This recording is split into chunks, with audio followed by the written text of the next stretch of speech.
Here is the latest on Idalia and what you need to know right now. We have already started to feel the worst impacts of the storm. We're basically in the worst of it right now. That's going to continue through about 3 o'clock this afternoon. The conditions we'll experience today in our area are basically comparable to what we would see in a strong nor'easter.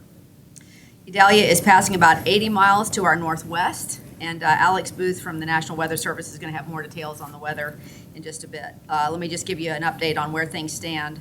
Citywide, 7 shelters remain open at this hour. They are Chaffee Trail Elementary, Chimney Lakes Elementary, La Villa Middle School, Ocean Way Elementary, Landmark Middle School, Atlantic Coast High School, and the Legend Center. Duval County Public Schools remain closed today and tomorrow, and we're going to have an update on classes resuming on Friday very soon. All City of Jacksonville buildings will remain closed today for non-essential personnel, and we're going to make an announcement in the next few hours in terms of what the rest of the city employees can expect as far as tomorrow is concerned. Some important reminders. Please do not go near any downed power lines, and don't walk or drive in any standing water. There are no lifeguards on duty today at Duval County beaches. So please, please, please stay out of the ocean. There's a ton of rip currents, and we don't want anybody to lose their life, and we don't want anybody to lose their life trying to help somebody who's gotten into the water. Also, please call 630 City. They're doing a great job of answering your non-emergency phone calls. Save 911 for all true emergencies. So if you don't have something that really is life-threatening, please just call 630 City. All of this information will be continuously updated at jaxready.com and the JaxReady app. And now I'd like to turn it over to Council President Salem.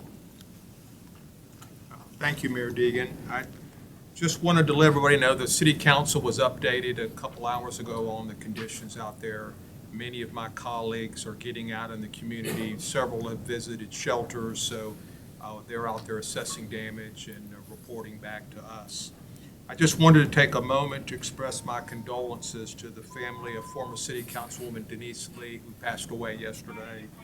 She was a giant on the City Council and a friend of mine. So thank you, and let me pass it to Chief Burns.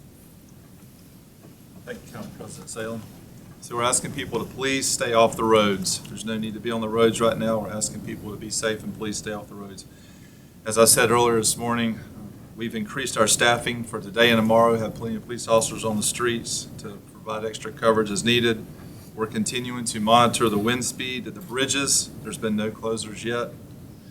We're currently assisting JFRD, JEA, Public Works, and our contract partners with emergency road access teams, and that's going well. There's a little bit of localized flooding in the Riverside area near Acosta Street, and that's one area we'd ask people to stay out of. Now I'm going to turn it over to Keith Powers, Chief Powers. Well, good afternoon. As Chief Burns said, ERAT is out and about. We have been very fortunate. I think we've dodged a bullet, Mayor, with this. We've only had about 10 ERAT calls so far. With that happening very shortly in the next hour or two, I briefed the mayor earlier that we're probably going to be, the state has asked for our urban search and rescue teams and our ERAT teams to help our neighbors to the west that have received the most damage, and probably in the next few hours we're going to be deploying those teams out to do that once we're 100% sure that we're good in our local area. So that's where we're at. No, we have not seen any widespread damage or anything, but as soon as it's safe for our crews to get out, we're going to be putting our fire prevention division and our suppression division fire apparatus out doing windshield assessments, and they'll get that back to the emergency operations center where we can then deploy assets to those hardest hit areas if there are any. So with that, I'll turn it over to Director Ayub from our Emergency Preparedness Division. Good afternoon. So for the past 2 days, you've heard us all talk about how to prepare for the storm. I want to shift a little bit today and talk about what to do during the storm. This is a recurrent theme, as you heard Chief Burns, Chief Powers. Simple. Stay put. Stay in your house. Please do not get on the roadway. Go out to the beach, see the waves, see trees blowing around the water. Stay put. And we're looking at the worst part of the storm leaving our county between 4 and 6 p.m. We will give you the all clear. Please stay put, enjoy your day off, stay home, and we'll give you the all clear. So please be safe. And with that, I'll introduce Jay Stowe with JEA. Thank you. Thank you. While the storm has lessened a little bit in the the wind, we do currently have about 7,200 customers without power. That has gone up and down today and will continue on into the evening. We still expect to have widespread outages later on this afternoon, and encourage people to call when they can. If the wind speeds are up, the aerial bucket trucks will not be out if the wind speeds are over 30 miles per hour. We'll pull all crews off if it's 40 miles per hour, but we will get back to you as soon as we can. And if the storm moves out, then we will release the contractors and the mutual aid that we have, and then we will proceed to try to help other people that are in need of help. Thank you. Facing schools. Good afternoon. As the mayor said, we have every desire and intention to reopen on Friday. We will confirm that decision in the near future. We have to see how the storm impacts our schools. We have to make sure that we have food available to serve children. There's a lot of things that go into that. But everyone, for all intents and purposes, should be planning to return to school on Friday. And again, we'll confirm that decision in the future once we can assess the impact of the storm on our schools. Additionally, we talked yesterday about varsity football. We've posted a tentative schedule for varsity football on our website. It has practices resuming on Thursday. Players should get with their coaches or should hear from their coaches about specific practice plans on Thursday. Most of the games are planned to go off on Friday evening. There are 4 exceptions, so check the website on all of those exceptions and look to your schools for specific information. Again, that plan is tentative. We want, again, to begin planning for that and putting all operations in place to have those games on Friday. If we find out that the storm has impacted our fields or our facilities in some way, we actually have a contingency plan to go into place. But for again, for all intent and purposes, look at the schedule on the website and plan on that. Thank you. Good afternoon, Nina Stickler, Public Works. Our right-of-way and stormwater management teams have been working around the clock. Crews work through the night, 7 p.m. to 7 a.m., clearing storm drains and ditches. They're also going to be working today, 7 to 7, and then tonight from 7 to 7. They're on site right now in San Marco and Riverside to observe and make sure that everything is functioning as well as possible. We also have our traffic engineering folks monitoring the signals and signs.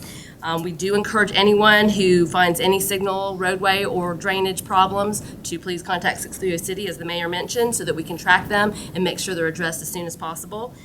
Final reminder, we are not coming for your garbage, yard waste, or recycling today. I mention that only because we certainly don't want your cans at the curb to become flying debris or to be in obstruction, so please make sure they're secured and not on the curb. And thank you very much. Good afternoon. I'm Al Ferrero, Interim Director for the Neighborhoods. Today I'm representing the 630 City number and Animal Care and Protective Services. Yesterday we had a total customers served of 2,225. We have a total staff of 42, 24 volunteers, 18 staff. We also have the response time of about 27 seconds. We can handle some of these calls that are going to 911 if they can come to 630 City. The informational calls that we're getting are 648 on information, miscollection 123, and I'd like to say something about that. We have a 99.9% accuracy rate of picking up the trash. There's 317 as of this moment that have not been picked up, and we have well over 300,000 pickups that we're doing on a regular basis. Our animal care and protective services, we have people over at the Legend Center, Landmark Biddle, Chimney Lakes, Atlantic Coast, and also we have at the 2020 Forest Avenue, Street. And we are more than prepared to handle more calls. So if you have any calls that we can handle at 630 City, please give us a call instead of 911. Thank you. And I'll hand it over to Alex after this. Okay, so for the update on Idalia, she did make landfall this morning around 7:30 as a major hurricane, as a Category 3, a strong Category 3 hurricane, with a peak intensity before landfall up to a Category 4. As of this moment, Idalia has weakened considerably as she's moved inland. north-northeast, still moving around 20 miles per hour. It's very quick.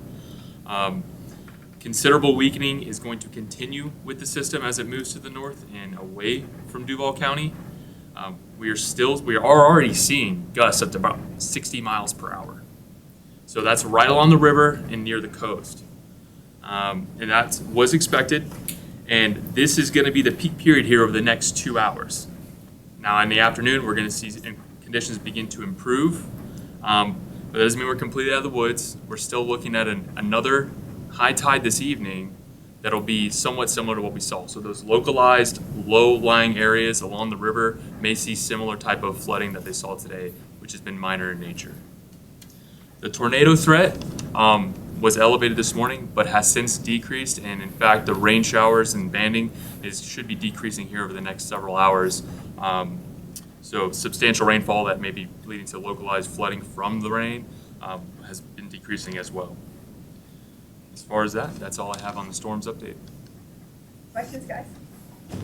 Questions on, I guess, public works or neighborhoods for debris pickup. Obviously, because of the wind, we're going to see a lot of yard waste. Is there going to be any change or anything in that nature? Yes, we've added crews, an overnight crew tonight from 7 p.m. to 7 a.m., and then we're doing another full crew tomorrow from 7 to 7 to make sure that we're out there and addressing all the identified issues as quickly as possible. I'm just talking about regular homeowners, like with now the debris from trees and everything that have come down. We've had some of that, I know, not much. Sure. We're expecting that we're going to handle regular yard waste back to schedule. If there ends up being an excessive amount that needs to be handled through a few cycles, we'll address it once we see what the amount of yard waste is that we'll have to be dealing with. When it comes to the power outages, how confident are you to get those kind of up and running? So we have all of our crews and 500 crews from Missouri, Texas, and around the area, and we're already out responding to them, and it is what we do, is we'll turn the power back on.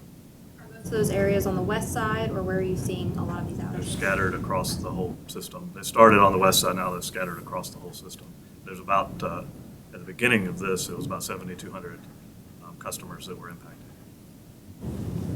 Chief, you had said that you had some Iraq crews out there. I know you can't be specific on what happened, but what type of thing were you seeing? Just mainly power lines down and trees down. And that's what they do. They just go in and bust the road open, get the power line out of the road, and get just curb to curb, get the debris out of just the road, just where emergency vehicles can get and respond to 911 calls. But it's not been many. I think 10 was the number when I left upstairs a few minutes ago. Obviously, with a couple more hours to go, with the peak of what winds we're getting, we'll probably see a little bit of uptick in that, but I don't expect much more. And you do anticipate heading west? The state is waiting on us to clear them to go. So as soon as we are confident that we're good locally, we're going to put them on the road to go help others. Mayor, you might sound like a broken record, me asking this, but during the storm coverage today at our station, we've seen people hanging out and about, walking their dogs, doing their morning exercise routine as if the storm wasn't even passing by. So I just want you to talk on that about not doing that, because in some areas, people were saying we've been through worse, and Well, certainly. but that's not the case for every neighborhood. Well, but certainly we have been through worse. We truly did. You have to prepare for the worst. When you've got a storm that is out there that has the potential to rapidly intensify, you have to prepare for the worst. And so this morning, I know there were a lot of people out walking their dogs. We're now in that period of time between now and 3 or 4 o'clock this afternoon where we're going to see the most intense winds. So we'd really prefer that people just hunker down and stay home. That would be the best thing to do now in the next several hours. All of you dog owners know that, there's a strong desire to get those dogs outside first thing in the morning. So the fact was we didn't have the worst conditions early this morning. Now we do. So I'd like everybody, if they would, to please stay inside and please do not come to the beach. There is absolutely no reason to come to the beach you're just gonna, you're gonna get slapped with a bunch of sand and the waves are not in any way rideable or playable or anything. They're just dangerous. So that's it. Have you been getting calls or reports of people hanging out at the beaches and whatnot? Have not. So hopefully most people are heeding those warnings. Are you Okay. anticipating shelters to stay open tonight? I think we'll make the decision on shelters later on the day. I think the only shelter that we have some questions about is the special needs one. If folks are still struggling to have power, so we'll assess that situation. If we have to have that one shelter, I think beyond that probably not. But we'll look at that later in the day. Good. Okay. Thanks everybody. Have a great one.